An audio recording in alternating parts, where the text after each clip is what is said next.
Damos comienzo a un nuevo programa, Servidores de Dios. Quien te habla es Manuel Cornejo. Estaré compartiendo la palabra de Dios y lo haré de una manera expositiva, versículo a versículo.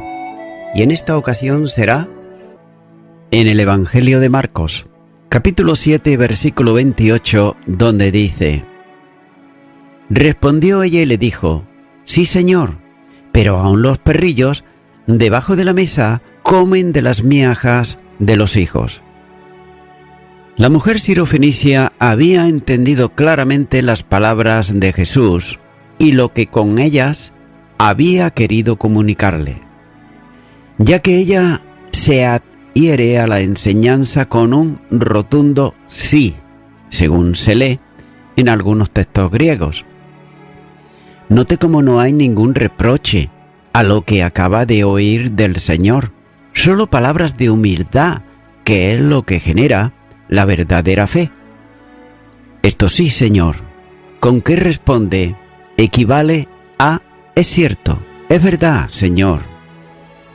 Nótese que lo que la fe hace ver a aquella mujer no es lo que aparentemente pudiera resultar negativo, es decir, una negación a la misericordia solicitada, sino que le muestra lo positivo de la situación, porque los gentiles comparados con perrillos no estaban lejos de la mesa de la misericordia que Dios había provisto para Israel. Ella estaba cerca y estaba bajo aquella mesa de provisión para disfrutar de las migajas que podían caer de ella.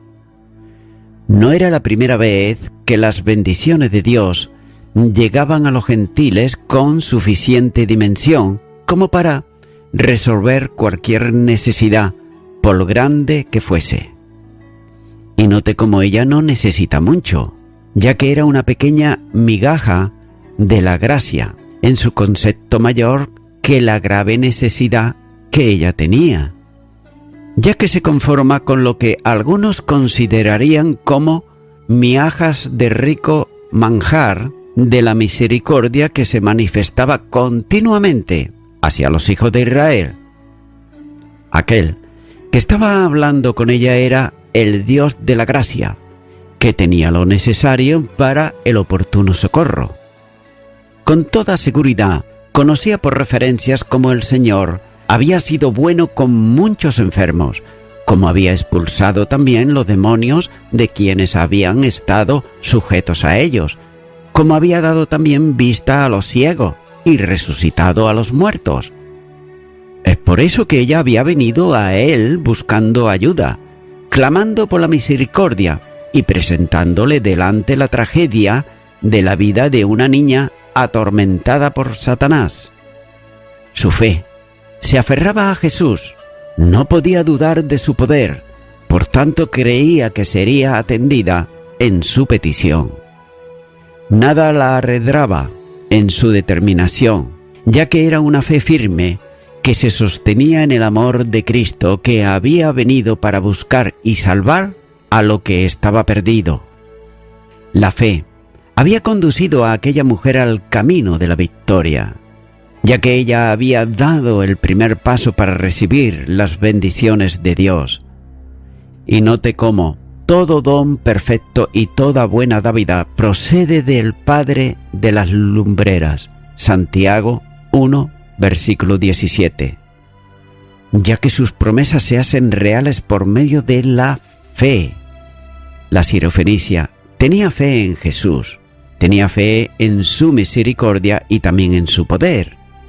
Tiempo después, uno de los discípulos, el apóstol Juan, diría que la fe depositada en Jesús es una fe victoriosa.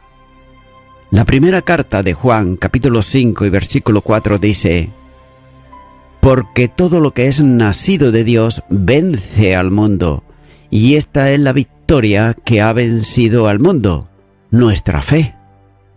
Pero además de la fe, estaba también en el camino de la humildad.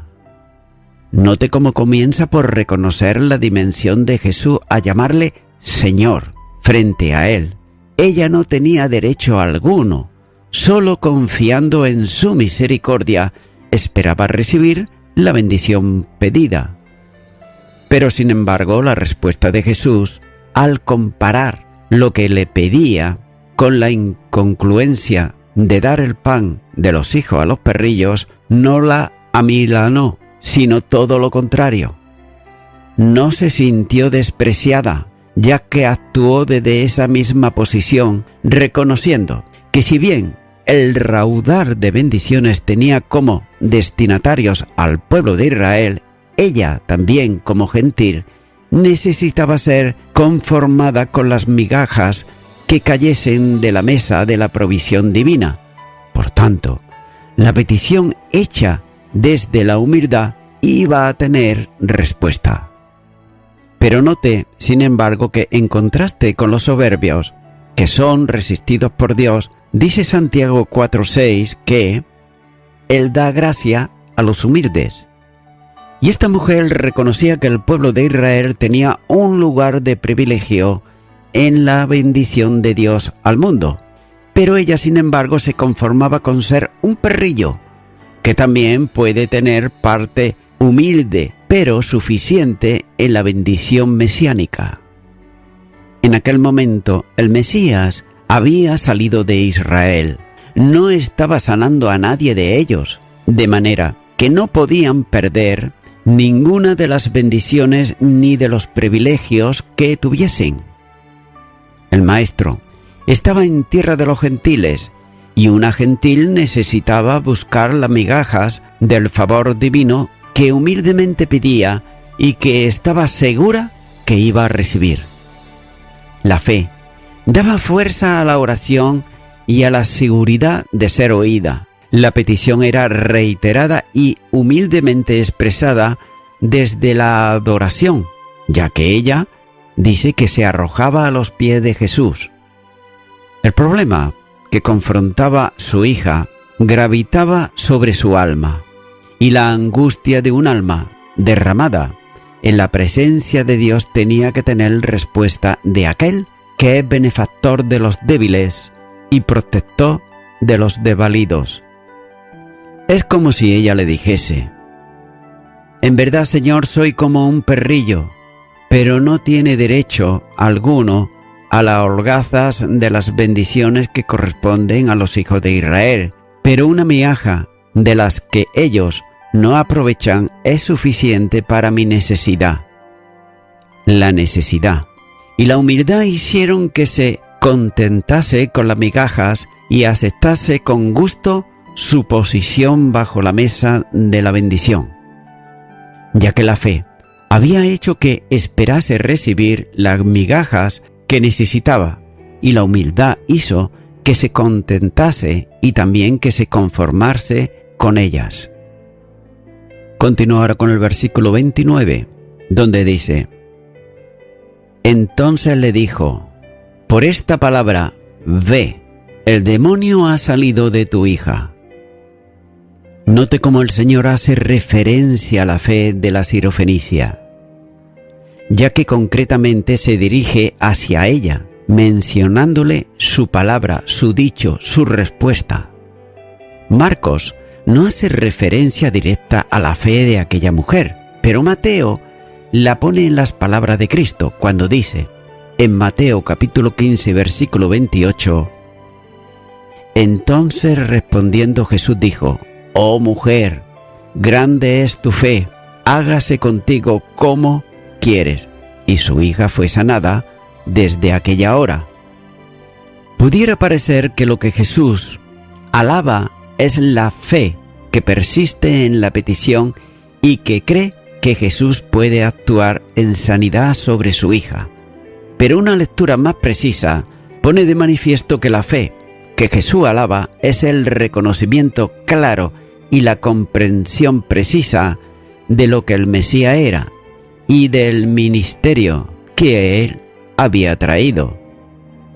No fue una lucha de una madre que vence la resistencia de quien tenía poder, sino la aceptación humilde de una mujer que hace suyas las palabras que el Señor le había dicho. Como comenta por ejemplo Leskin, cuando dice: esta confesión era muy digna de notarse en cuanto a nuestra fe y a nuestra confesión se refiere. Toda idea falsa en que nosotros confiemos produce una fe falsa, no importa lo fuerte que sea la confianza que en ese falso concepto podamos tener, ya que el correcto conocimiento de todos los hechos revelados por Jesús es la base eterna de la verdadera fe, y la fe es grande de acuerdo con la medida de confianza que descansa sobre esta base. Sin duda, ni racionalizar respecto a los hechos relativos ni acerca de la voluntad divina que en ellos se revelan. Cuando esta fe se manifiesta en humildad, en confesión, esto produce en Jesús un gozo externo. Él desea encontrar una fe así en todos nosotros. Y hasta aquí el comentario de Leskin. Así pues, la fe de la madre trae como consecuencia el obrar de Jesús, y lo hace liberando a la hija de la posesión diabólica. Jesús, en Mateo, dice que el Señor dijo a la madre: hágase contigo como quieres. Mateo capítulo 15, versículo 28. Y Marco destaca más bien la despedida de la madre, a quien el Señor manda irse, asegurándole que el demonio se había ido de su hija. Sin duda, y nótese que las palabras de Jesús llenaron de completa paz el alma que antes estaba angustiada de aquella madre. Por otro lado, el uso del perfecto del indicativo pone de manifiesto un hecho definitivamente concluido. Continúa ahora con el versículo 30, donde dice: y cuando llegó ella a su casa, halló que el demonio había salido, y a la hija acostada en la cama. La indicación de Jesús fue obedecida por la mujer, ya que ella era una persona de fe firme. Tampoco hubo sombra de duda en ella. La mejor prueba es que dejó de insistir en la petición de ayuda y abandonó el lugar donde se había encontrado con Jesús. Ella estaba segura de que su petición había sido atendida, de manera que nada hacía allí y por tanto regresó a su casa. Y fue al llegar a casa que se encontró con el milagro hecho por Jesús, ya que la niña estaba liberada del demonio y la había puesto sobre la cama, con toda probabilidad para que descansase. Sin embargo, no sabemos cómo era la situación a la que había llegado como consecuencia de la presencia y acción diabólica en ella, pero aún así es fácil entender que aquella pobre niña estaría extenuada con lo que el demonio haría en ella. De ahí la importancia que era verla tranquila y también descansando. Sin embargo, el relato termina dejándonos una sonrisa de satisfacción y sobre todo una mayor admiración hacia quien hacía posible todo aquello por la omnipotencia de su poder, ya que la omnipotencia de Jesús se manifiesta en una nueva sanidad y lo hace a distancia. Y note que no fue necesario que acudiera a casa para expulsar el demonio. El deseo de Jesús fue suficiente para que el demonio tuviera que abandonar a la niña sin resistencia alguna. La madre ya no tenía que preocuparse, puesto que su hija estaba en cama descansando, lejos ya de la situación angustiosa que había experimentado. Por otro lado también, la persistencia en la oración es una de las lecciones más hermosas del episodio de la mujer sirofenicia, ya que es generalmente habitual que los creyentes desistamos en la oración sin dedicar tiempo a insistir delante del Señor en nuestras peticiones. En muchas ocasiones, el silencio de Dios lo consideramos como una respuesta negativa, cuando sin embargo Jesús dijo que todo cuanto pidiésemos al Padre en su nombre, lo haría. Juan, capítulo 14, versículo 13 dice: y todo lo que pidiereis al Padre en mi nombre lo haré, para que el Padre sea glorificado en el Hijo. La oración perseverante es una de las enseñanzas de Cristo para recibir lo que pidiésemos, como así enseña Juan capítulo 14, versículo 13 que acabo de leer. Además, su promesa está implicada de modo que todo lo que pidiese en oración creyendo será recibido. Mateo capítulo 21, versículo 22. Dice: y todo lo que pidiereis en oración, creyendo, lo recibiréis. La fe es el estímulo que permite perseverar en la oración, ya que un creyente con fe débil y titubeante no recibirá lo que pida. Pero también es cierto que las peticiones que reciben respuesta positiva de Dios han de estar en consonancia con el precepto de Dios, esto es, se necesita pedir conforme a su voluntad. Lo que no está en ella no será recibido, porque es para deleite personal y no para bendición espiritual y gloria de Dios.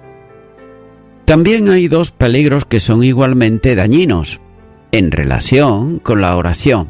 Y note que el primero es no pedir, el segundo, pedir para disfrutes personales.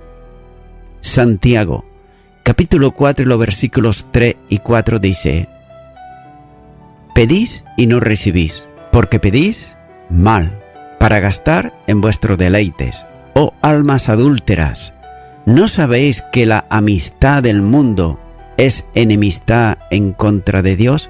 Cualquiera, pues, que quiera ser amigo del mundo, se constituye enemigo de Dios. Por tanto, la mujer sirofenicia nos enseña que la oración de intercesión debiera formar parte diaria de la vida cristiana, pero para llevarla a cabo con la determinación necesaria, es también preciso que la carga espiritual de aquel por quien se interceda sea sentida como propia por el intercesor. Continuará con el versículo 31, donde dice: volviendo a salir de la región de Tiro, vino a Sidón, al mar de Galilea, pasando por la región de Decápolis. Desde el lugar donde Jesús liberó a la hija de la sirofenicia, siguió un camino indeterminado, atravesando la región de Sidón, que era la ruta habitual de aquel entonces, y descendió en dirección suroeste hacia alcanzar la zona de Decápolis, y por ella bajó hasta el mar de Galilea. Tal vez siguió ese camino porque le permitía estar fuera del territorio gobernado por Herodes Antipas. Pero note que no se puede determinar cuánto tiempo estuvo el Señor en la región fenicia de Tiro y Sidón. Aunque el viaje en sí no puede precisarse con exactitud, hay datos que permiten establecer aproximadamente la ruta que siguió. Veamos que desde la proximidad de Tiro vino a Sidón, o tal vez incluso pudo haber llegado hasta Sidón y desde allí, por la zona meridional de las montañas del Líbano, llegó a la orilla oriental del mar de Galilea y a la región de Decápolis, cuyas ciudades, todas, salvo Esitrópolis, estaban en la parte oriental del río Jordán. Las fechas en que ocurren los acontecimientos del capítulo tuvieron lugar entre la Pascua y Pentecostés, en un espacio de 6 meses aproximadamente. No hay conocimiento de que el Señor ocupase el tiempo del viaje en la enseñanza, como era habitual en los recorridos tanto por Galilea como también por Judea.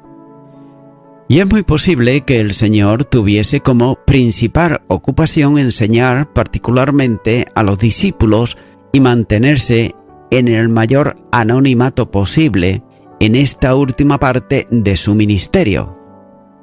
A la luz de la ruta de este viaje se aprecia que el Señor se mantuvo lejos de las gentes y especialmente de sus enemigos.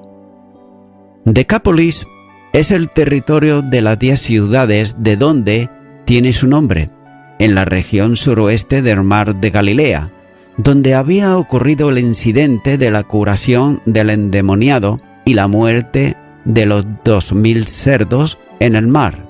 Marcos capítulo 5 y los versículos 1 al 20. Continúo ahora con el versículo 32, donde dice: y le trajeron un sordo y tartamudo, y le rogaron que le pusiera la mano encima. Ya he dicho anteriormente que Jesús trataba de pasar desapercibido, pero esto era imposible, ya que su fama se había extendido por todos los lugares tanto de Israel como de los territorios vecinos. Aunque aquí Marcos no dice nada sobre la situación de las multitudes que siempre se agolpaban en torno a él, sin embargo Mateo sí que lo tiene en cuenta, cuando dice, en Mateo capítulo 15 versículo 30, dice: y se acercó mucha gente que traía consigo a cojos, ciegos, mudos, mancos y otros muchos enfermos. El lugar donde se desarrolla el relato tenía que estar muy cerca de Gadara. En tiempo atrás, las gentes le habían pedido que se fuese de su entorno. Marcos capítulo 5 versículo 17. Pero ahora, sin embargo, y nótese, le traen un inválido para que lo sanara. Por otro lado, la forma verbal traen expresa la idea de ser llevado por ayuda o asistencia de otros. La situación de aquel hombre era de invalidez, ya que se trataba de un sordo. La palabra griega sordo tiene el sentido de embotado, romo, que aplicado al oído expresa una condición de sordera. Posiblemente la sordera le impedía también hablar. Y note que el adjetivo significa hablar con dificultad. De ahí que alguna versión lo traduzca como tartamudo, que es la forma natural de un sordo. Los que trajeron al impedido rogaron a Jesús que impusiera la mano sobre él para sanarle. La idea de que era necesario el contacto físico para producir la sanidad estaba muy arraigada en las personas.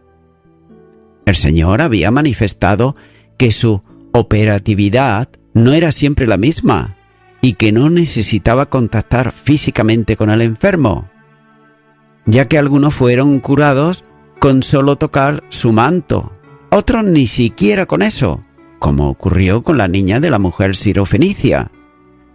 Y el Señor tenía su sistema y una forma personal diferente conforme a su voluntad. También es necesario destacar aquí que la profecía, anunciada como una de las señales identificativas del Mesías, la sanidad de los sordos y de los mudos. Note lo que dice en Isaías, capítulo 35 y versículo 5, dice: entonces los ojos de los ciegos serán abiertos y los oídos de los sordos se abrirán. La realidad de quién era Jesús estaba delante de todos, lo que implica que el rechazo a su persona era un acto de rebeldía en contra de Dios. Y voy concluyendo con esto. Jesús sanó a un sordo, y qué alegría debería de sentir esta persona al poder oír las palabras cuando hablaban y sobre todo el poder oír a Jesús cuando éste hablaba.